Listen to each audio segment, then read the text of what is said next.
10 years. 10 long years of silence, betrayal, and being cut off by the people who should have stood by me, my own family. They shut me out, like I was nothing. No calls, no invites, not even a mention of my name at those picture-perfect reunions. But I didn't fade away. I fought. I built a life they swore I never could. And now, out of nowhere, without a word of apology, they show up at my brand new home, uninvited, acting like the past never happened. But when I opened that door, their faces turned to stone. That's when I said the one thing they never imagined would come from me. The email had landed in my inbox like a ghost that refused to stay buried. Save the date, the Holloway family beach house reunion. A chirpy group message from my sister Celeste, sparkling as ever with forced enthusiasm. She made it sound like everything was fine, like I still belonged, but I knew better. Her message was meant for everyone, except me. The script was already written. Same every year. I'm Rowan, the family disappointment. At least that's the label my mother, Evangeline, never lets me forget.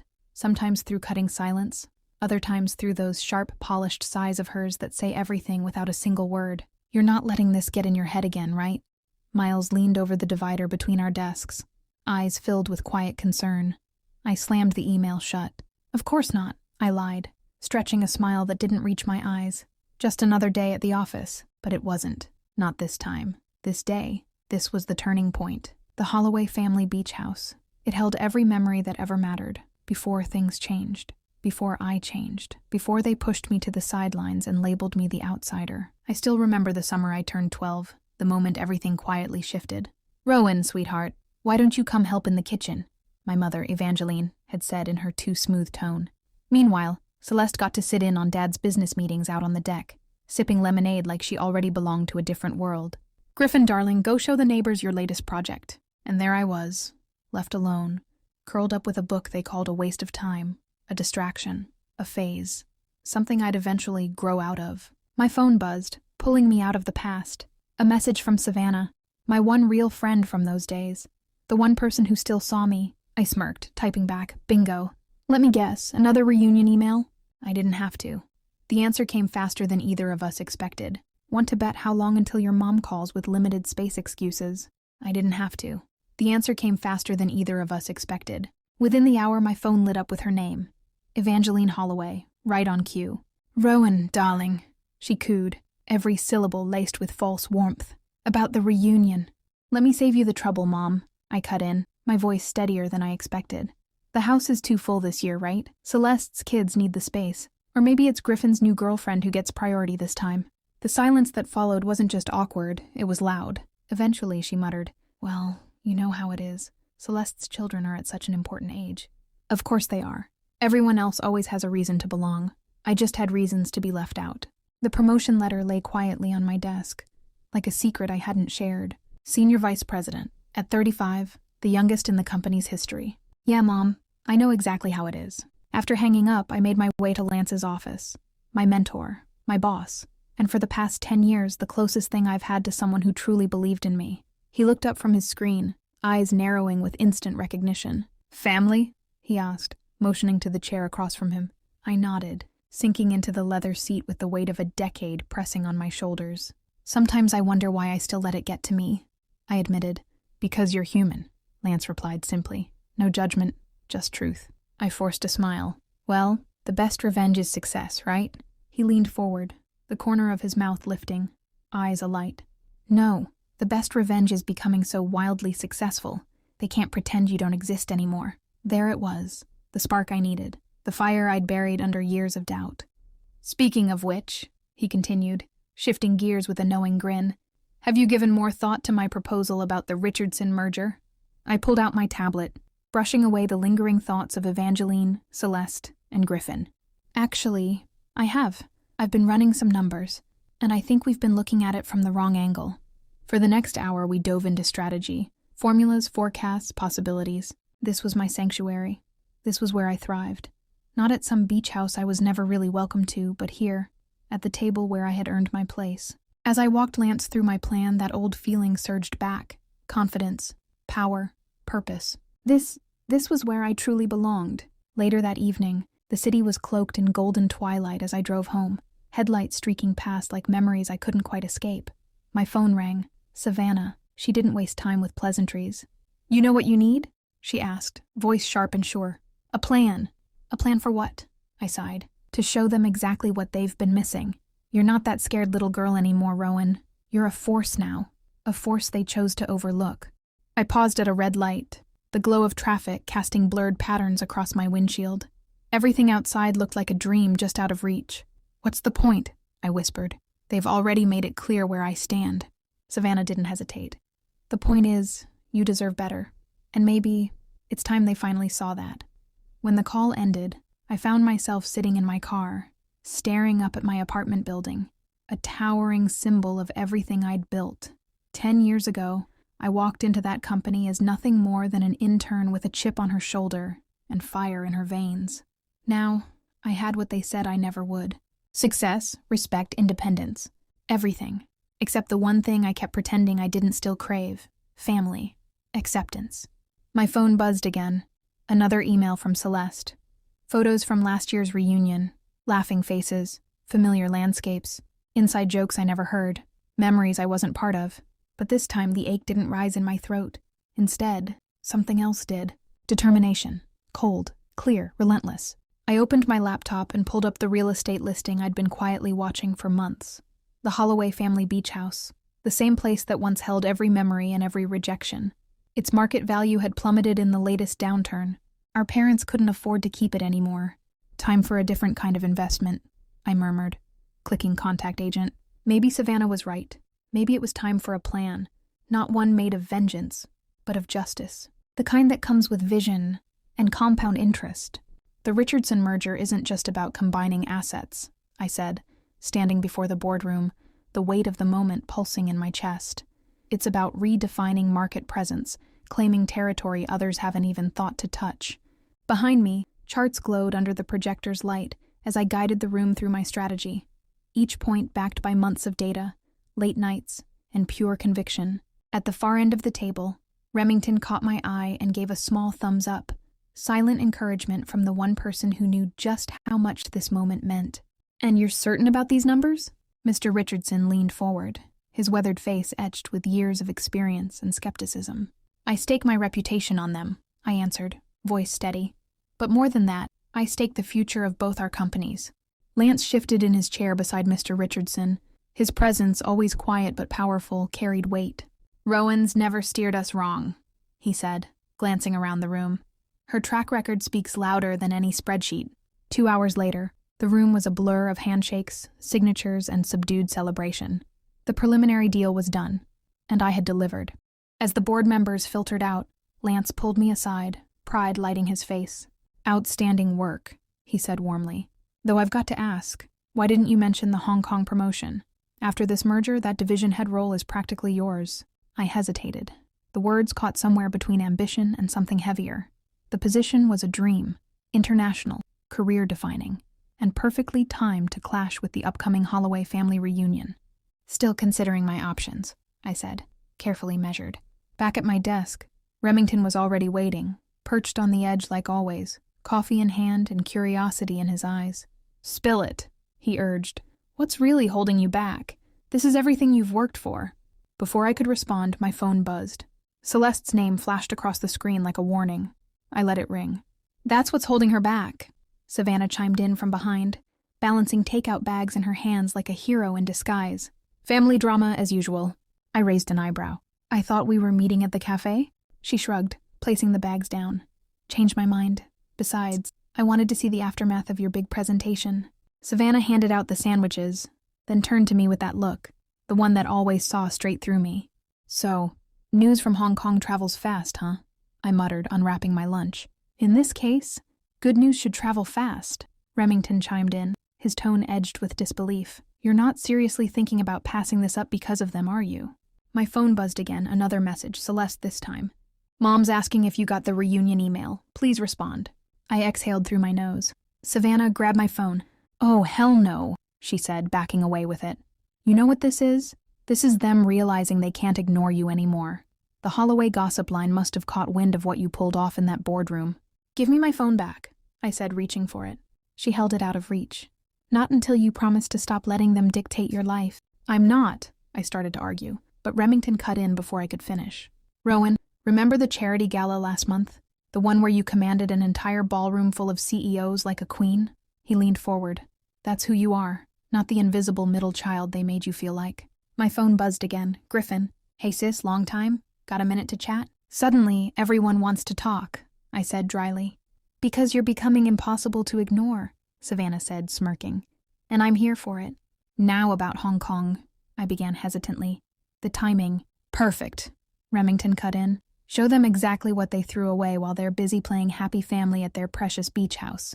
Right then, Lance appeared in the doorway. Rowan, Mr. Richardson wants to go over implementation strategies over dinner tonight. I stood, straightening my blazer. Text me the details. As Lance disappeared down the hall, Savannah arched a brow, her voice full of admiration. Look at you, power moves. It's just dinner, I said, brushing it off, though I couldn't help the smile pulling at the corners of my mouth.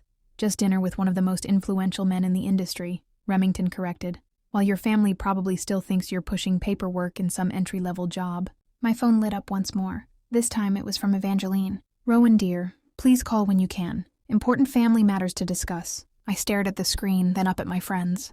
They weren't just friends. They were my real support system, the family I chose. My phone lit up again. Another message. Rowan dear, please call when you can. Important family matters to discuss. This time it was from Evangeline. Savannah, reading over my shoulder, let out a dry laugh. Important family matters? Like what? Running out of creative ways to justify excluding you? I gathered my presentation materials, my mind already moving on, toward the dinner ahead, toward things that actually mattered. They can keep their excuses, I muttered. I've got an empire to build. That's my girl, Remington said proudly. Speaking of building, Savannah leaned in, eyebrows raised. Have you made the offer on the beach house yet? Tomorrow, I replied, flipping open my compact mirror to check my lipstick. The agent said we're the only serious buyers in the market right now. Perfect timing, Savannah said, almost singing the words, right before they dropped the details for this year's reunion. As I grabbed my bag and headed for the door, something shifted inside me. I felt lighter, more powerful. The Holloways may have been experts at making me feel like an afterthought, but here, in this world I'd built for myself, I was undeniable. Hey, Remington called after me. Don't forget who you are in there. Show them what Rowan Unleashed looks like. I smiled, a slow, dangerous smile,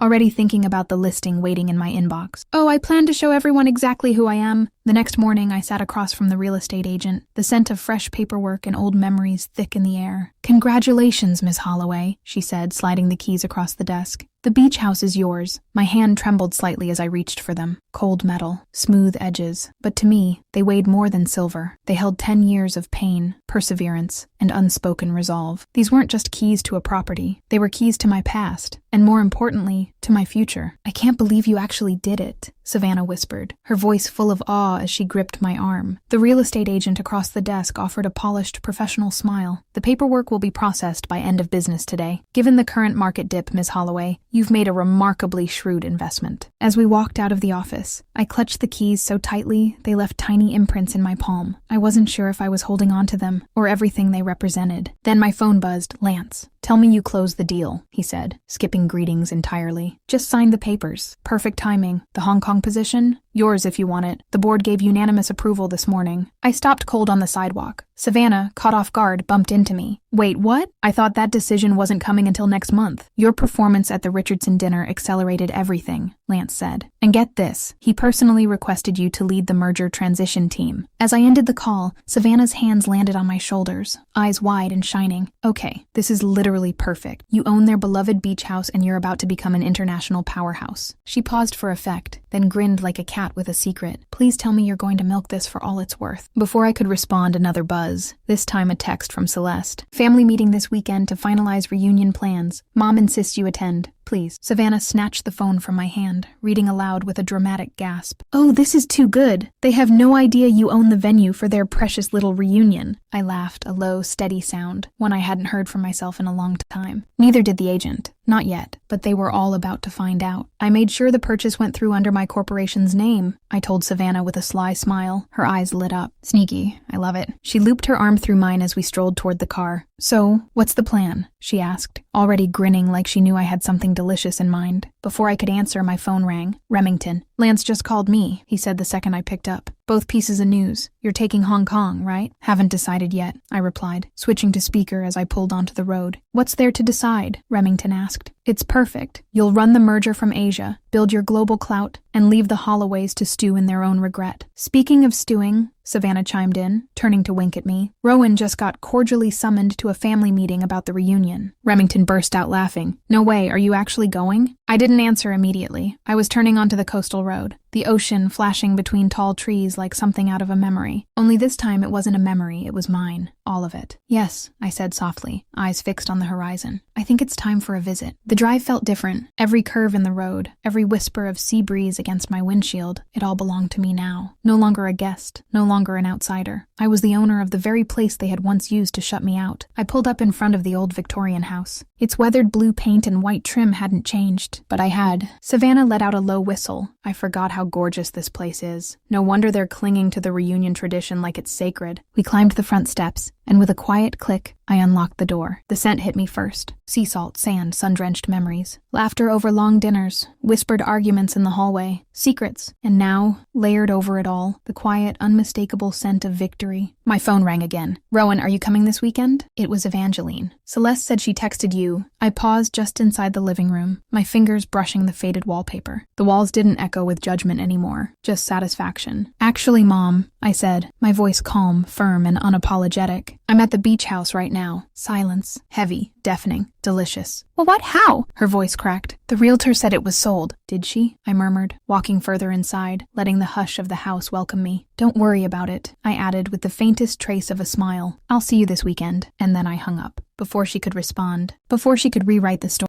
Before she could pretend she hadn't just lost her power. Because this time, I was the one opening the door. Savannah was already recording, barely able to contain her glee. That, she whispered, zooming in on my face, was beautiful. Absolutely beautiful. Did you hear her voice crack? Because I heard it crack. From the speaker, Remington's voice chimed in. Send me that video. I'm saving it for the archives. I opened the French doors to the deck, letting the ocean breeze wash over me. The view, the scent, the sound of waves crashing against the rocks. It felt like breathing for the first time. You know what's funny? I said quietly, not needing an answer. They always said I didn't understand the value of family traditions, that I didn't care, and yet, I gestured around me. I'm the one who preserved it. I saved it by buying it out from under them. Savannah smirked, lowering her phone. Sometimes the best revenge isn't tearing something down. It's reclaiming it, on your own terms. My phone buzzed, 3 times in a row. Celeste, Julian, and then Evangeline. I didn't even glance at the messages. So, Remington's voice crackled through the speaker again. What's the next move, boss? I smiled, eyes narrowing at the horizon. Now? I said, closing the French doors behind me. Now we prepare for a reunion they'll never forget. Savannah raised an eyebrow. Want backup this weekend? I make an excellent witness. I'll even wear something dramatic. I chuckled. No, this is something I need to do alone. I moved to the kitchen table, flipping open my laptop, fingers already dancing across the keys. But first, I whispered, my voice steady, sure, full of fire. I have a letter to write, to accept an offer that'll change everything. The offer. The one they all said I'd never earn. The one they still probably thought I wasn't capable of. Hong Kong. A new city, a new role, a new chapter. And as I stood again, stepping out onto my deck, watching my ocean shimmer under the afternoon sun, I felt something deeper settle in my chest. Peace. Power. Purpose. The scared little girl who used to hide behind doors in this house, afraid to speak, afraid to be seen. She was gone. In her place now stood someone unshakable, someone undeniable, someone they would finally have to acknowledge. Ready or not, Rowan Holloway was coming home. The slam of car doors shattered the quiet of my home office, jerking me from the screen where I'd been finalizing the merger documents. The ocean view outside had lulled me into calm until I heard them. Familiar voices floated through the open window like ghosts from a past I'd outgrown. Mom, I'm telling you, Celeste's voice carried loud and shrill. Rowan was acting totally weird on the phone. She's always weird, Julian chimed in, his trademark sarcasm riding the breeze. Remember last Christmas? I shut my laptop slowly, heartbeat thudding in my ears. They were early. The family meeting wasn't supposed to happen until tomorrow, but there they were, pulling into my driveway, laughing like they still owned the place. Only they didn't. My phone buzzed in my hand. Remington. Game time. They're early. I fired off a text. Wish me luck. The reply came in a flash. Show no mercy. From downstairs, I heard keys jiggling in the front door lock. Then, confusion. Mom, your key isn't working, Celeste called. That's impossible, came Evangeline's tight reply. I just had that lock checked last month. Each step I took down the staircase echoed like a war drum, measured, deliberate. My Louboutin struck the polished hardwood like punctuation marks, each click silencing the noise outside. I opened the door. 3 stunned faces blinked back at me. Celeste, Julian, and our mother, Evangeline, clutching bags, sunglasses still perched on their heads, frozen like statues. Rowan? Evangeline's voice cracked, hand flying to her chest.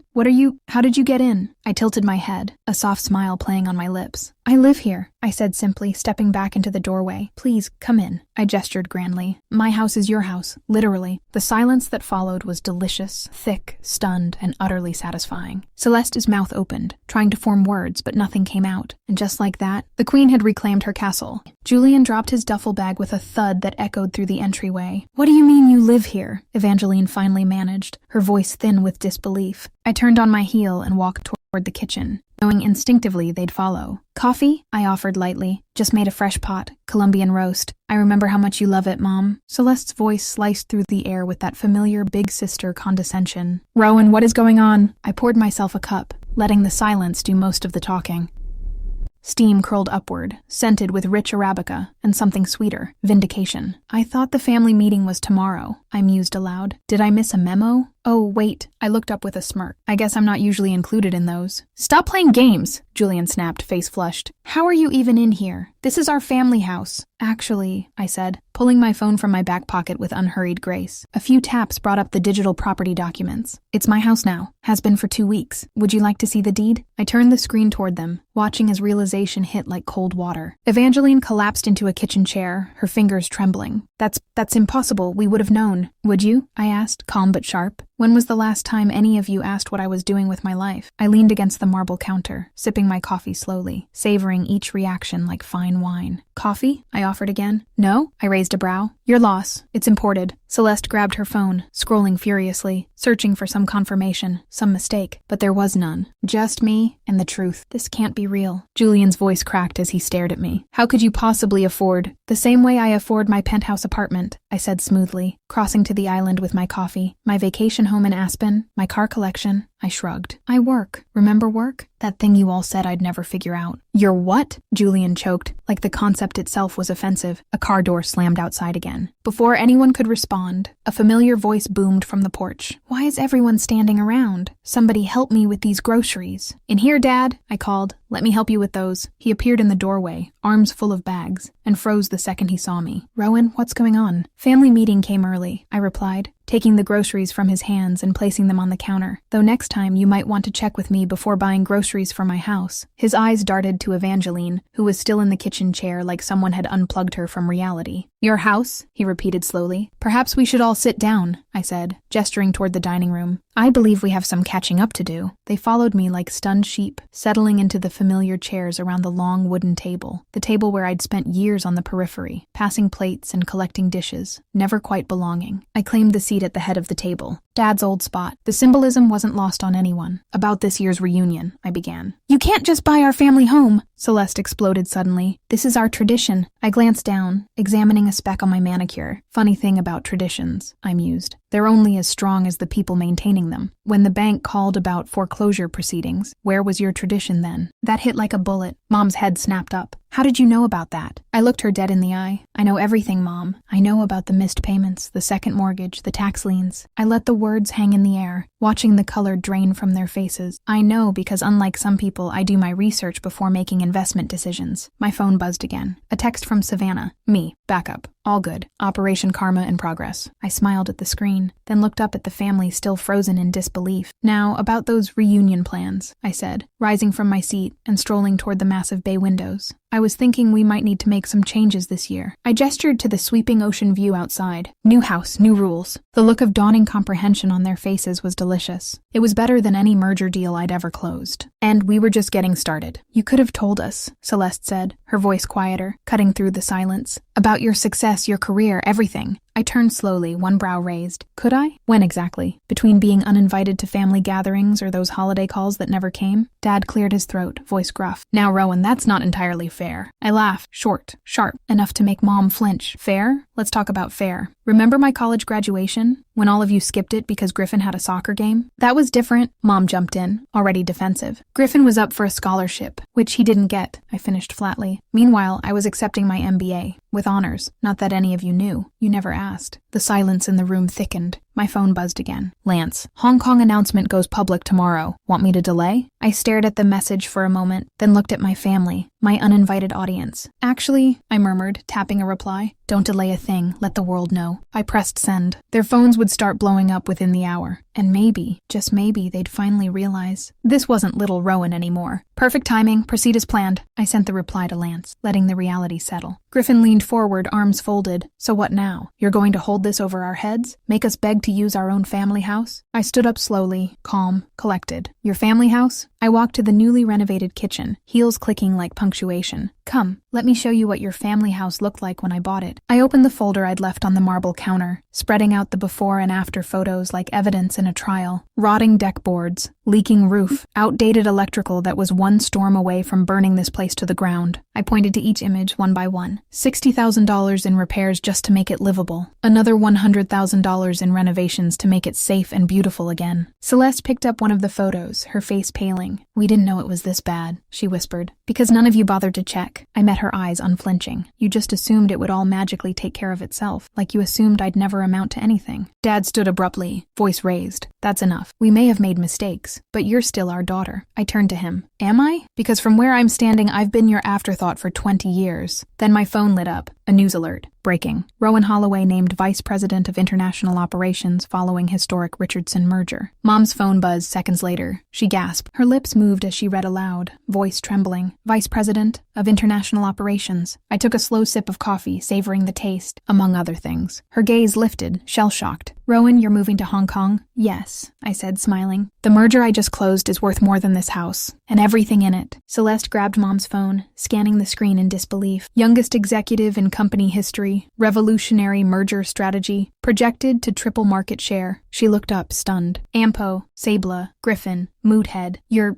just Rowan. Just Rowan, I echoed softly. My voice was steady, but every syllable landed like thunder. Funny how that works, isn't it? The daughter you never believed in now owns your precious beach house and runs a global division. Dad collapsed into his chair, all the fight gone. Why didn't you tell us? I did. My voice cut like a blade. Every time I tried to talk about work, you changed the subject to Celeste's kids or Griffin's latest failed venture. Every achievement, every promotion, met with polite disinterest. You weren't listening. My phone buzzed again. I glanced down. Remington. Stocks up 12% on Hong Kong news. You're trending on LinkedIn. I smiled. Mom was still frozen, staring at her phone. These numbers, Rowan. This is more money than I can imagine. Yes, I said calmly. They are, and that's just the beginning. Celeste's voice dropped to a whisper. So what happens now? With the reunion? With everything? I walked to the tall windows, gazing out at the ocean. My ocean. The waves rolled in, unbothered, eternal. Now we do things differently. The reunion will still happen, I said, turning back to them. But under new management. Meaning? Griffin's tone was sharp, defensive. Meaning, I said, stepping forward. I've already booked the top floor of the Four Seasons for everyone. I let the words hang there. The beach house. I glanced around the room, once filled with their laughter and my silence. Needs some private time with its new owner. Mom flinched. You're kicking us out? No, Mom, I replied, voice soft but firm. I'm showing you what it feels like to be excluded. The difference is, I'm doing it with 5-star accommodations and an ocean view. Dad stood again, slower this time. His voice was heavy. We deserve that, all of it. But Rowan, are you sure this is what you want? I met each of their eyes one by one. What I want, I said, is 20 years of missed birthdays. What I want is not having to shrink myself to fit your comfort. What I want, I drew in a breath, is finally being seen. And if it takes owning everything you tried to keep from me to make that happen, so be it. My phone buzzed again. Remington, press wants a quote for the announcement. Ready? I turned back to the ocean, smile creeping in. Now they'll all know exactly who Rowan Holloway is. Follow and comment for the next part.